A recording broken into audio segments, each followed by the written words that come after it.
While some scientists believe that cats' remarkable ability to navigate back to their homes is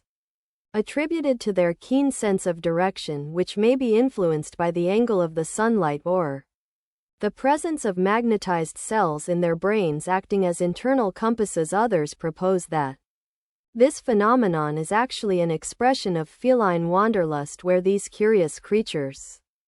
utilize a combination of spatial memory and instinctual drives to find their way back home, often traversing great distances with remarkable precision.